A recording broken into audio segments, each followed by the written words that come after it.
السلام عليكم ورحمة الله وبركاته. أهلا بكم في حلقة جديدة من قناة زراعة بسيطة. النهاردة في الفيديو ده هنتعلم طريقة زراعة بذور المورينجا. المورينجا طبعا عارفينها وعارفين شكلها وفوائدها، ولو ما تعرفونش إن شاء الله هوريلكم شكل الشجرة، شكل النهاية للشجرة وشكل البذور في الثمرة بتاعتها بتبقى عاملة ازاي. طريقة زراعتها سهلة جدا، لها فوائد كتير، الشجرة المعجزة. وإن شاء الله نتعلم طريقة زراعة بذور المورينجا. بذور المورينجا طريقتها سهلة جدا. ده بيكون شكل بذرة المورينجا. طبعا أول حاجة بنجهزها تربة تكون خالية من الشوائب أو الأمراض، تربة تكون خفيفة. وده شكل التربة بتاعتنا. بنحفر حوالي زي نظام عقلة صابع، وبنحط البذرة بتاعتنا. في الاساس ده هنزرع بذرتين عشان لو في واحدة ما نفعتش التانية تشتغل معانا، وعادي ممكن ننقلها بعد كده. طبعا تاني حاجة بنغطي التربة بتاعتنا بطبقة برضو خفيفة زي ما انتم شايفين كده. ري النبات بتاعنا أهم مرحلة ولازم نتابعه باستمرار. الري كل ما التربة تنشف، لو زارعينه في الصيف، وعلى حسب برضو الجو بتاعنا، بس بيكون معدل كل اسبوع بيتروي مرة.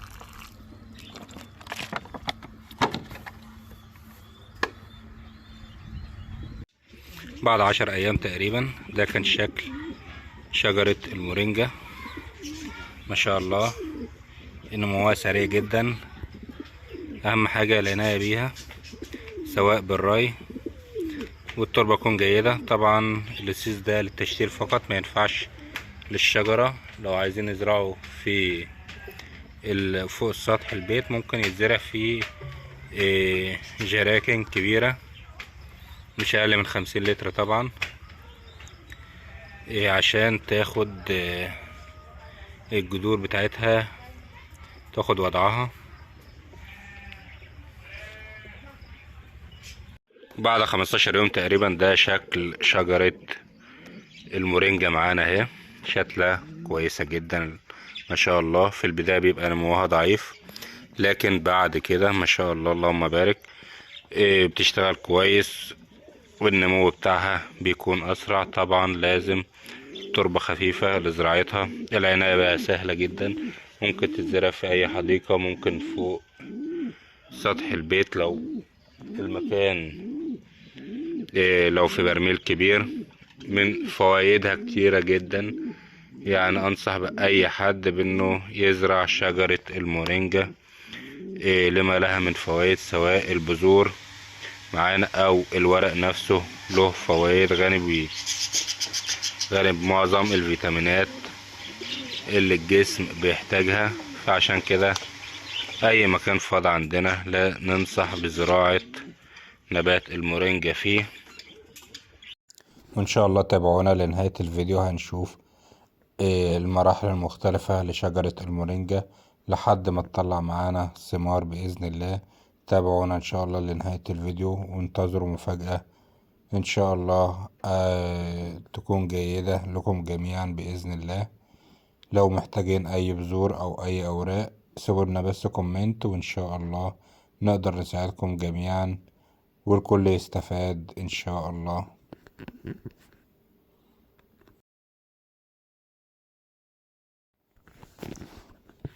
وده كان شكل شجرة المورينجا بعد نقلها. ما شاء الله، يعني هي شجرة نفطية في بعض الأوقات بيتساقط الورق، ولكن سريعا بيتم تجديد الورق بتاعها، وأوراقها مفيدة جدا. ده شجرة كانت شاتلة زي ما انتوا شفت في الفيديو كده. زرعناها والحمد لله اشتغلت معانا جيدة جدا. سرعة نموها في الأول بتكون بطيئة، لكن بعد كده بتكون سريعة.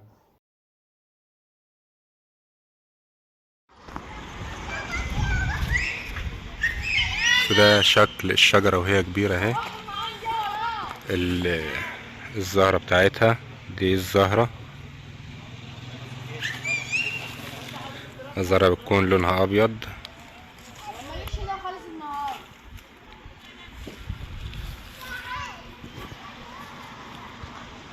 اوريكم برضو شكل الثمار بتاعتها في شجرة تانية اهي. ده البذور بتاعتها، القرون شايفين عاملة ازاي، ده شكلها اهيت.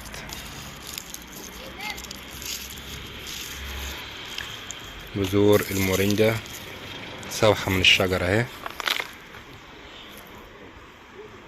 ما شاء الله، انتاجها كبير. الاوراق لها فوائد، الازهار لها فوائد، والثمار ايضا. كمان الجذور في ناس بتاخدها تزرعها وتستفاد من الجذور نفسها، تنشفها تطحنها وتستخدمها، لها فوائد كبيرة. ده شكل الساق بتاعها، يعني من غير اي عناية اتزرعت. العناية بس في البداية، وبعد كده ما بتحتاجش عناية كبيرة، سهلة جدا في زراعتها.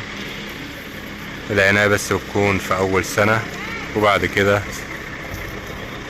انتاجها بيكون ما شاء الله كويس، سواء ازهار او اوراق او بذور.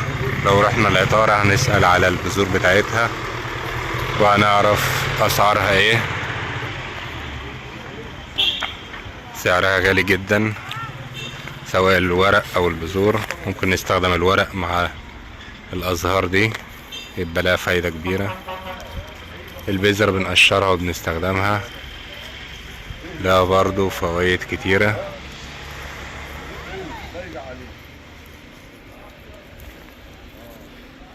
اتمنى تكونوا استفدتوا من الفيديو. شفنا مع بعض شكل الشجرة من البذرة لحد الشجرة الكبيرة، لحد الثمرة، لحد ما خدنا منها البذور ايضا. ما تنسوش تعملوا لنا لايك واشتراك للقناة وتفعيل زر الجرس ليصلكم كل جديد.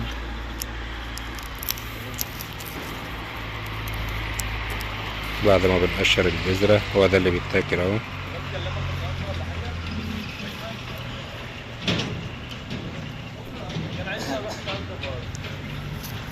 شكرا لمتابعتنا، السلام عليكم ورحمة الله وبركاته.